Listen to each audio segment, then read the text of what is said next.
field is of Turkey. So there is Carlo Paalam from the Philippines, Olympic silver medalist, who was bested by Galalia Fai in the gold medal bout. Andre Bonilla of Mexico, just 18 years of age.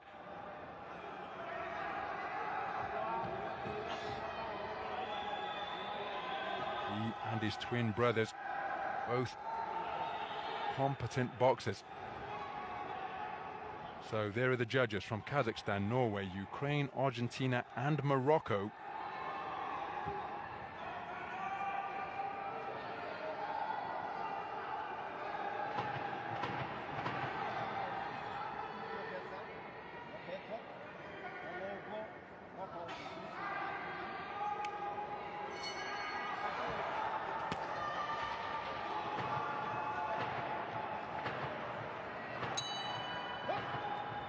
So we're in the men's 57 kilogram division. In all 7 of the men's weight classes, victory in the quarterfinals enough to secure the Olympic quota.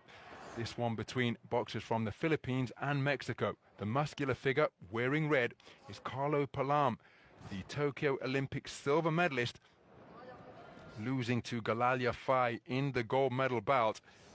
His opponent was 18-year-old Andre Bonilla of Mexico, from Chihuahua in Mexico. Didn't compete at the Pan Am Games, so this is his first attempt at qualifying for the Olympics. As for Carlo Paalam, well, he was a 5th place finisher at the Olympic qualification event at the Asian Games in Hangzhou. Beautiful right hand there over the top from Paalam.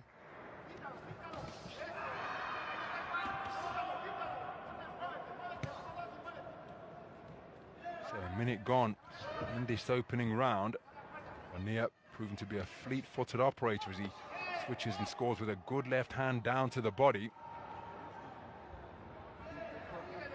Ring B, the winner by RSC. In the blue corner, good left hand to the body from Bonilla once again. He's used that shot to good effect in the first half of this opening round. He's a real jackrabbit up there in the boxing ring, never stops moving. Terrifically quick operator with both his hands and his feet. And Paalam just finding it difficult to find the range with any consistency, but because Bonilla, well, there he was tagged by a right hand and then a left as he became just a little bit disorganized. For the most part, Bonilla, his movement just making it difficult mission for Paalam to tag him cleanly, but he had no difficulty during that exchange, and then an uppercut on the inside from Paalam.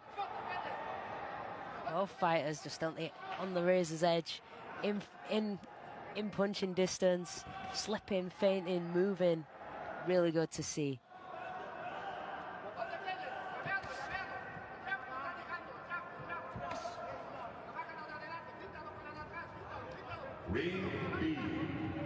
So Bonilla looking to distract Paalam by moving his hands in semaphore fashion, just on the edge of range. Oh, counter right hand, left hook, sends Bonilla down to the canvas. Bonilla claiming that it was a slip, and they may well have been, but make no mistake, that follow-up left, half hook, half uppercut, certainly helped him on his way down to the canvas, and that is why he has been issued an 8th count. He's back on his feet, and he's electing to engage with Paalam. Bulldozes his man from the Philippines down to the canvas, and trying to impose and intimidate the Olympic silver medalist by standing over him and fixing him with a baleful glare. And again, I'm not quite sure what Bonilla's issue is. The bell has sounded. Maybe he's distracted from what's going on in ring B, but he was sent to the floor in that round, and that won't necessarily result in a 10-8 round. And indeed, Bonilla has taken it for 2 of the 5 scoring judges. Judges 1, 2 and 4 preferring the work of Carlo Paalam of the Philippines. But it was a terrific combination that floored Andre Bonilla. Right hand, left hand follow-up, half hook, half uppercut, just catching the teenager from Mexico. Some great work there from Paalam. I wonder if they're going to show the knockdown. And there it was. Was a slip. Indeed, I thought the left hand caught him. But even if it didn't catch him flush and the legs do tangle, well, it still has to be ruled a knockdown if leather lands en route to sending the boxer to the floor. But again, in Olympic-style boxing, that not a 10-8 round, as is the convention in the pro ranks. Bonilla on the front foot now, having conceded that first round on a 3-2 split. And he's using that speed to try and establish that left jab. Paalam looking for the backhand over the top. Good left hand to the body once again from Bonilla, and that proving to be a really prominent weapon in his armory. He's shape-shifting in front of his opponent, but he's looking to get his own shots away downstairs, but Paalam finding his chin to good effect with his own rapid-fire straight shots. And Paalam's doing really well here, just staying composed and not getting flustered.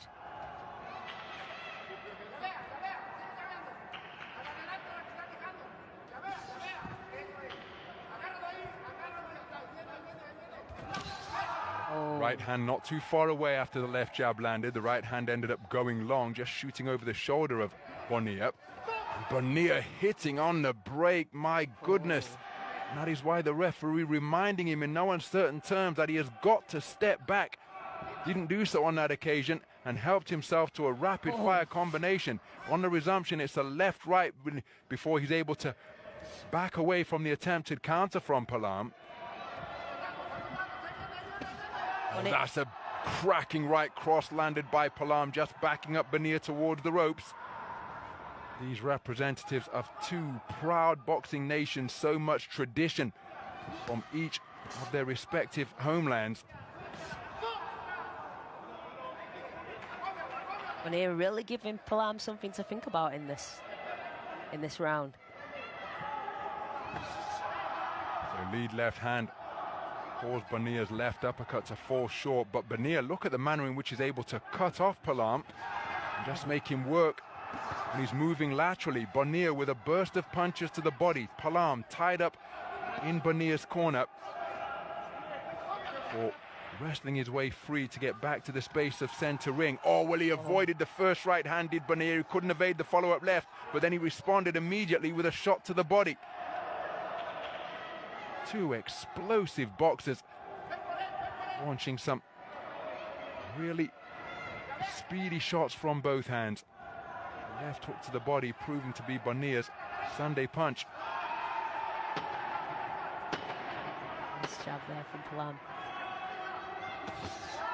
Left hand to the body once again in response to the left jab from Paalam. Oh. And again, no love lost between these two during the course of this Olympic qualification tournament. So 6 minutes in the book. And Carlo Paalam are leading 20 points to 18 for 3 of the judges. That means that Bonilla took the second round on a 3-2 split. He's got it 20 points to 18 for judge number 3, where it's all square for judges 4 and 5, and these identical scorecards to the women's contest that preceded this one between Elise Glynn and Zhu Zichun of China. It's all come down to the final 3 minutes. Yeah, it really has. Who wants it more? It's going to be an interesting round.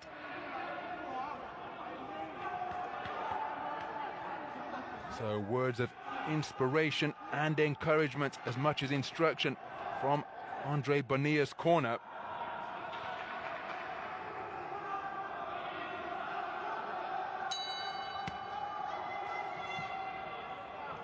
As we move into the third and final round,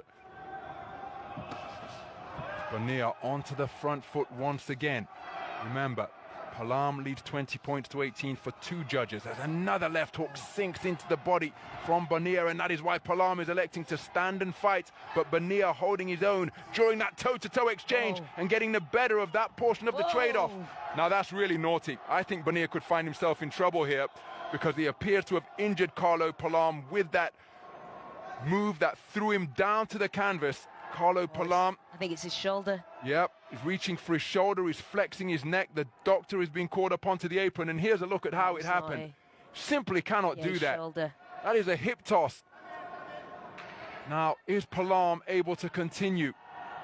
I know point has been deducted for that blatantly illegal move in the boxing ring performed by Andre Bonilla, and that is going to make it very difficult now for Bonilla to win on points. Remember, we had 2 judges favoring the work of Carlo Paalam, 20 points to 18. 1 judge favoring the work of Bonilla, 20 points to 18. The other 2 cards were scored at 19 points apiece. So, with the 10-point must system in effect, even if Bonilla wins this round, his scorecard will read 10-1. So Paalam, how badly inconvenienced has he been by that injury he appeared to have sustained during that ungainly trip to the canvas, where he was fairly tossed down to the mat by Andre Bonilla. And again, he's really struggling. Shoulder. Has that shoulder subluxated. Oh, dear me. Left hook to the body again from Andre Bonilla. And if Carlo Paalam has been rendered a one-arm boxer, well, Andre Bonilla will be going for the inside the distance victory here. But Paalam fighting through the obvious discomfort that he's feeling after he was subjected to a blatantly illegal move that threw him down to the canvas. Beautiful left hook to the body again from Bonilla, as Paalam trying to get that injured arm working, and it's hitting on the break once again from Bonilla. Well, he's only 18 years of age, remember, this the biggest contest of his career. He was lucky he wasn't disqualified for that. Most certainly. Inside the final minute. And again, he is goading Carlo Paalam. Paalam, as the 2 men tie one another up on the inside. Bonilla, talented teenager, no doubt, as he's going in pursuit of Carlo Paalam. Paalam's really not throwing that hand now, his right hand. Staying on the ropes, bobbing and weaving. This is where Carlo Paalam was sent to the floor in the gold medal bout against Galal Yafai. And Andre Bonilla really is boxing on the edge of the rule book here. He's been spoken to repeatedly by the referee about various infringements, particularly at close range. Both men going for left hooks. Left hook to the body on the resumption from Bonilla. Absolutely nothing wrong with this man's desire or determination, but Paalam in real trouble with that right arm after he was thrown in a blatantly illegal maneuver by Andre Bonilla to the canvas during the course of the 3rd round. So even if he's declared as the victor, what type of shape will he be in his quest to progress through with a quarter-final victory to the Olympic quota place?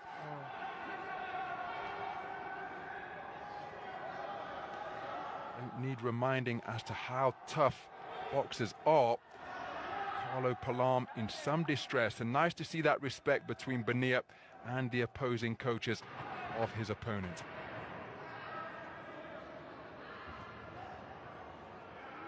Ring A. The winner by point, split decision in the red corner. And Carlo Paalam, a split decision victor at the conclusion of a really fiery, dare I say it, ill-tempered affair. And the referee raising that right arm, and even though that is normally an elixir to whatever ails you being declared the victor, Carlo Paalam still in some distress after he landed really awkwardly after being thrown to the canvas by Andre Bonilla. Well, it's worth making a note of Bonilla's name because at just 18 years of age shows that he has the talent to compete on this global stage, but his temperament perhaps letting him down there. And this move, can't do that in the sport of boxing. But the talent that he possesses is clearly apparent, and he gave Carlo Paalam plenty to think about during the course of that contest. Paalam declared a 3-1 split decision victor to take him through to the round of 16.